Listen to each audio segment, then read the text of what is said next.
The man charged with the Delphi murders now has attorneys. When Richard Allen was arrested for the murders of Libby German and Abby Williams, he first told the judge he would be hiring his own.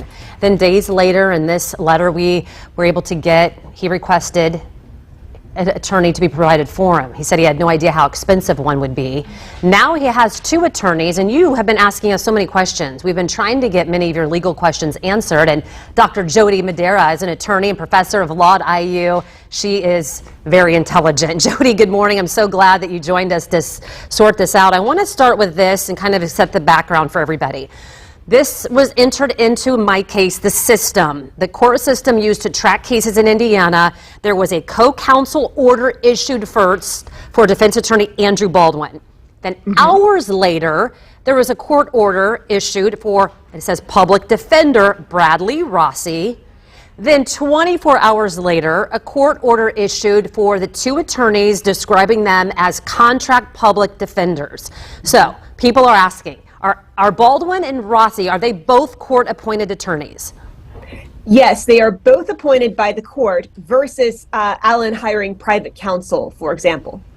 Okay, so what is the difference between then a contract public defender, a public defender, and a court-appointed attorney?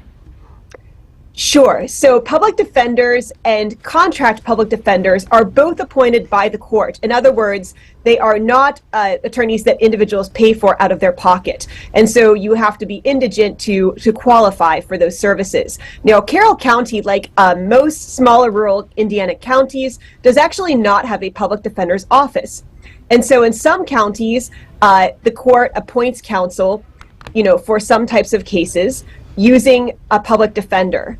If they have a public defender office, then they'll appoint most likely a county public defender from that office. It's the least expensive. But in counties like Carroll County, where they don't have a public defender's office, they'll actually contract out with public defenders.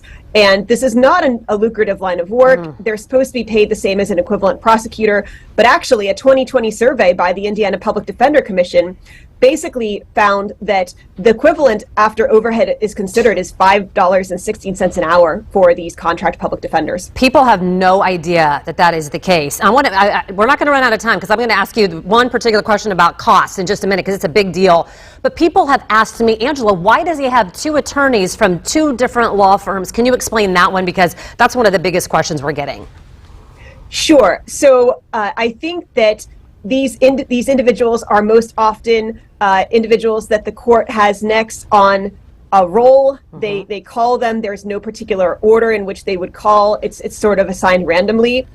In other words, they didn't assign these attorneys because they thought that they were qualified in a particular respect. But of note, these public defenders, contract or otherwise, have to be qualified to take murder cases in Indiana. So they have to have the appropriate training.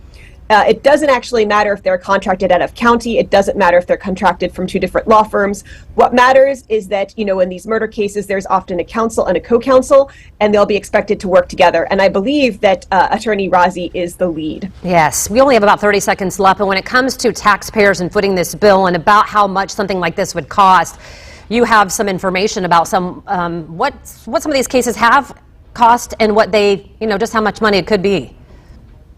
Yes, so it will be borne by state taxpayers, but one of the things that we've learned is that it's cheaper to do a trial right the first time, and again, there's no cost to the fair administration of justice. This is going to be far less expensive if it's a life in prison without possibility of parole.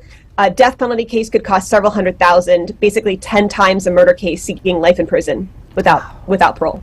All right, Jody, thank you so much. We do appreciate your expertise as always. So many viewers asking so many questions. I'm trying to answer them, and I'm not a lawyer. I want to make sure we get the terminology correct. We'll see you soon. Thank you. You're welcome.